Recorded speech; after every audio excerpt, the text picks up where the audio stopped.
கோபுரம் டிவி நேயர்களுக்கு இனிய வணக்கம்.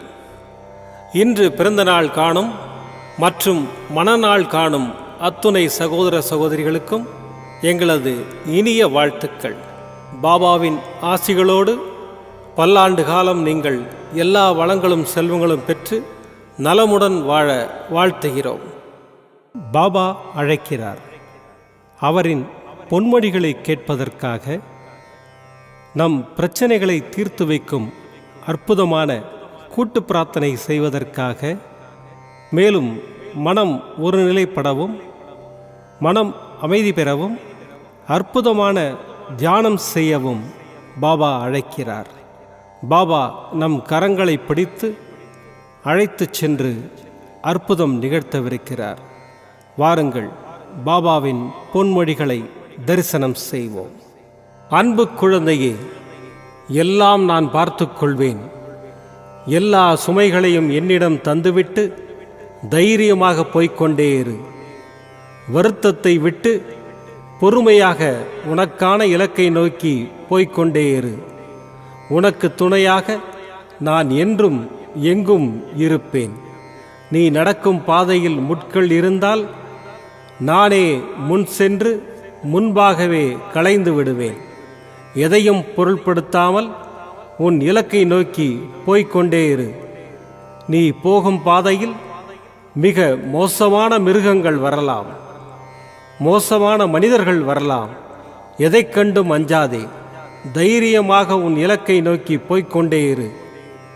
நான் அவர்களை தூக்கி வீசி பந்தாடுவேன்.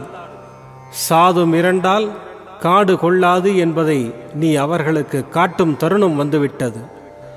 உன் இலக்கை நோக்கி போய்கொண்டே இரு. வெற்றி நிச்சயம். உன் அப்பா சாய் இருக்கிறேன், கவலைப்படாதே. ஓம் ஸ்ரீ சாய்ராம். பாபாவின் அற்புதமான பொன்மொழிகளை தரிசனம் செய்தோம். அடுத்த நிகழ்வு கூட்டு பிரார்த்தனை. நம் மனநலன் சார்ந்த பிரச்சனைகளுக்காகவும் உடல் நலன் சார்ந்த பிரச்சனைகளுக்காகவும் மற்றும் நம் அனைத்து விதமான பிரச்சனைகளுக்காகவும் சாய்நாதரிடம் கூட்டு பிரார்த்தனை செய்வோம். வாருங்கள், இந்த அற்புதமான கூட்டு பிரார்த்தனையை செய்வோம். பிரார்த்தனாஷ்டகம். 8 பிரார்த்தனைகள். சாந்தமான மனம் கொண்ட சாயிநாதரே, அறிவின் சிகரமே, அன்புள்ளம் கொண்டவரே, கருணை கடலே, உண்மையின் இருப்பிடமே, மாயை என்னும் இருளை அகற்றுபவரே, ஜாதி மத பேதங்களுக்கு அப்பாற்பட்டவரே, எங்களின் புரிந்து கொள்ளும் திறமைக்கு அப்பாற்பட்டவரே, அன்பின் இருப்பிடமே, ஷீரடி வாழ் இறைவனே, என்னை காப்பாற்றும், என்னை காப்பாற்றும். ஞான சூரியனே, ஞானத்தை வழங்குபவரே, பக்தர்களின் மனங்களில் உலவிடும் பரமஹம்சரே, அனைத்து நன்மைகளுக்கும் காரணமானவரே, தங்களை சரணடைந்தவரை காப்பவரே, படைக்கும் தொழில் புரியும் பிரம்மாவும் காக்கும் கடவுளான விஷ்ணுவும் நீங்களே. 3 உலகங்களையும் யுகங்கள் முடிவில் தன்னுள் ஐக்கியமாக்கிக் கொள்ளும் ருத்திரனும் தாங்களே. நீங்கள் இல்லாத இடம் இந்த பூமியில் ஏது? எல்லாம் அறிந்த இறைவன் நீங்கள். எங்கள் எல்லோரின் இதயங்களிலும் வசிப்பவரும் நீங்களே. எனது எல்லா குற்றங்களையும் மன்னிக்க வேண்டும் என்று வேண்டி கேட்டுக்கொள்ளுகின்றேன். அலை அலையாய் தொடர்ந்து வரும் சந்தேகங்களையும் மனமயக்கங்களையும் போக்குவீராக. நீங்கள் கோமாதா, நான் பிறந்த இளங்கன்று. நீங்கள் சந்திரன், நான் சந்திரகாந்த கல். தங்கள் பாதங்கள் கங்கை நதி. பணிவுடன் இந்த தாசன் உங்கள் பாதங்களில் தலை வணங்குகிறேன். உங்கள் கைகளை என் தலைமீது வைத்து ஆசை கூறுங்கள். என் கவலைகளும் துன்பங்களும் பறந்தோடட்டும். இந்த கணு தங்களின் தாசன். இந்த 8 துதிகளையும் கூறி நான் உங்களை சாஷ்டாங்கமாக நமஸ்கரிக்கின்றேன். எனது பாவங்கள், துன்பங்கள் மற்றும் ஏழ்மை நிலை இவை யாவும் உடனடியாக விலகி ஓடட்டும். ஓம் சாய்ராம், ஓம் சாய்ராம், ஓம் சாய்ராம். அற்புதமாக கூட்டு பிரார்த்தனை செய்தோம். பாபா நம்முடைய கோரிக்கையை ஏற்று நிச்சயமாக நமக்கு அற்புதங்களை செய்வார் என்பது சத்தியம். இனி கண்களை மூடி பாபாவை மனதில் நிறுத்தி பாபாவின் அற்புதமான சக்தி வாய்ந்த மந்திரத்தை அனுபவிப்போம். ஓம் शिरडी वासाय विद्महे सच्चिदानन्दाय धीमहि तन्नो साई प्रचोदयात्। ॐ शिरडीवासाय विद्महे सच्चिदानन्दाय धीमहि तन्नो साई प्रचोदयात्। ॐ शिरडीवासाय विद्महे सच्चिदानन्दाय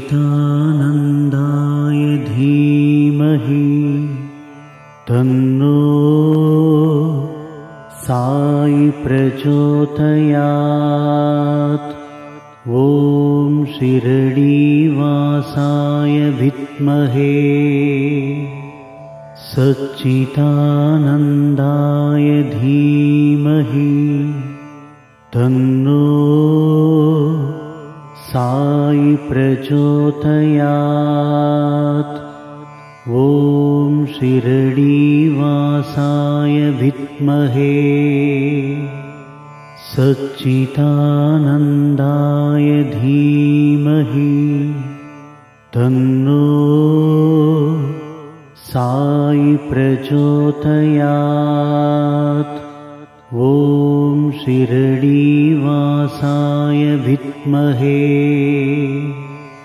सच्चिदानन्दाय धीमहि तन्नो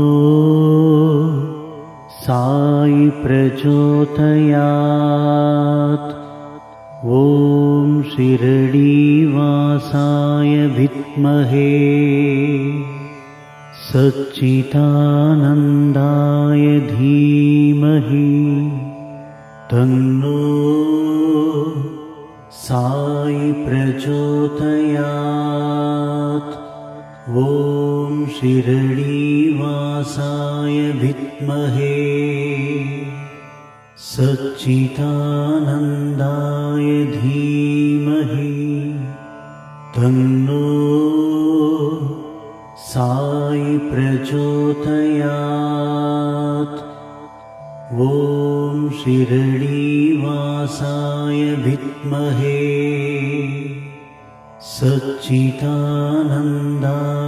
धीमहि तन्नो साई प्रचोदयात्। ॐ शिरडीवासाय विद्महे सच्चिदानन्दाय धीमहि तन्नो साई प्रचोदयात्। ॐ शिरडीवासाय विद्महे सच्चिदानन्दाय धीमहि तन्नो साई प्रचोदयात्। ॐ शिरडीवासाय विद्महे सच्चिदानन्दाय धीमहि तन्नो साई प्रचोदयात्। ॐ शिरडीवासाय विद्महे सच्चिदानन्दाय धीमहि तन्नो साई प्रचोदयात्। ॐ शिरडीवासाय विद्महे सच्चिदानन्दाय धीमहि तन्नो साई प्रचोदयात्। ॐ शिरडीवासाय विद्महे सच्चिदानन्दाय धीमहि तन्नो साई प्रचोदयात्। ॐ शिरडीवासाय विद्महे सच्चिदानन्दाय धीमहि तन्नो साई प्रचोदयात्। ॐ शिरडीवासाय विद्महे सच्चिदानन्दाय धीमहि तन्नो साई प्रचोदयात्। ॐ शिरडीवासाय विद्महे सच्चिदानन्दाय धीमहि तन्नो साई प्रचोदयात्। ॐ शिरडीवासाय विद्महे सच्चिदानन्दाय धीमहि तन्नो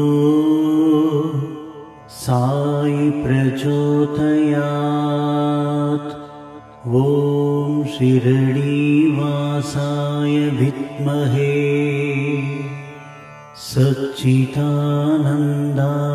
धीमहि तन्नो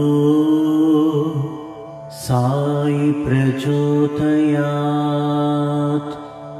ॐ शिरडीवासाय विद्महे सच्चिदानन्दाय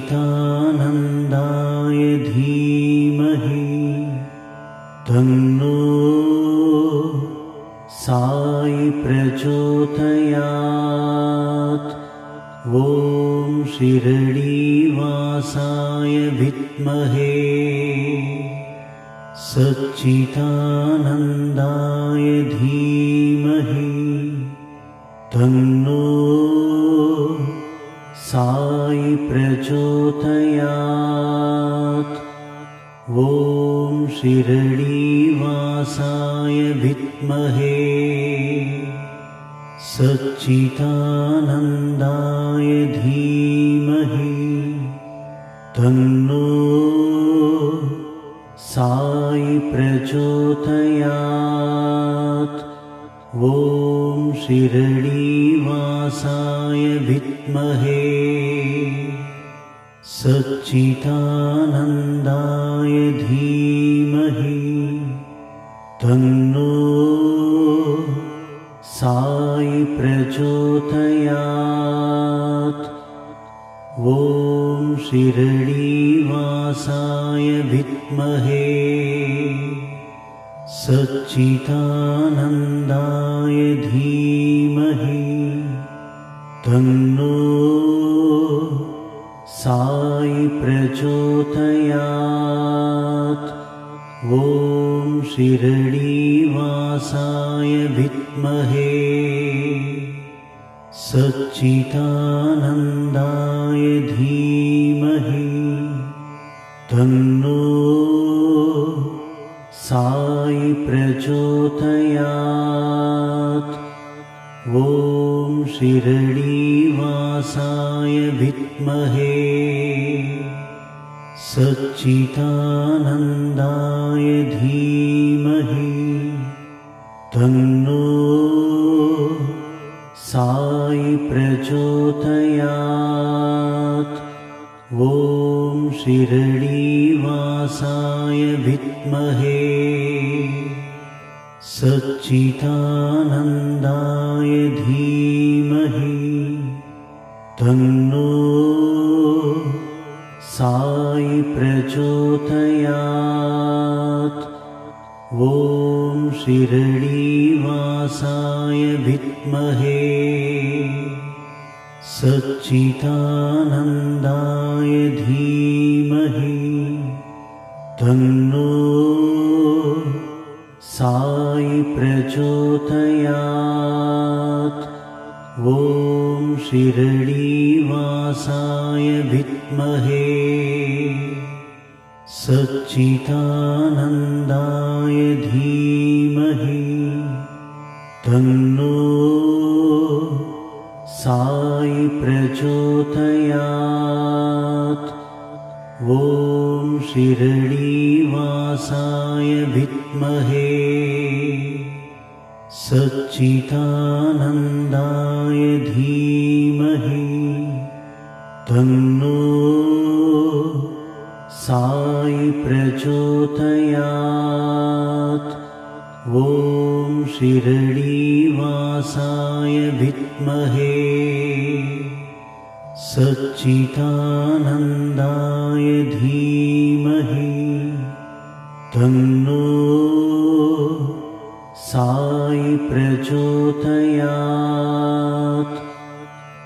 மீண்டும் நாளை காலை இந்த அற்புதமான பாபா அழைக்கிறார் நிகழ்ச்சியில் சந்திப்போம். நன்றி, வணக்கம். விதம் விதமான பக்தி நிகழ்ச்சிகளை உங்களுக்காக தந்து கொண்டிருக்கிறது உங்கள் கோபுரம் டிவி. உங்களுக்கு பிடித்த நிகழ்ச்சிகளை லைக் செய்யுங்கள், உங்களுக்கு பிடித்த மாணவர்களுக்கு ஷேர் செய்யுங்கள். மேலும் சப்ஸ்கிரைப் செய்வதோடு மட்டுமல்லாது அருகில் இருக்கும் பெல் பட்டனை கிளிக் செய்து கோபுரம் டிவி நிகழ்ச்சிகளை உடனுக்குடன் தெரிந்து கொள்ளுங்கள். மற்றும் ஒரு மகிழ்ச்சியான செய்தி, கோபுரம் டிவி ஆப்பை கூகுள் பிளே ஸ்டோரில் ஃப்ரீ டவுன்லோட் செய்து கோபுரம் டிவி நிகழ்ச்சிகளை தொடர்ந்து கண்டுகளியுங்கள். பாருங்கள், ரசியுங்கள், பரவசமடையுங்கள். gopuramtv.com பக்தி பக்திமயம்.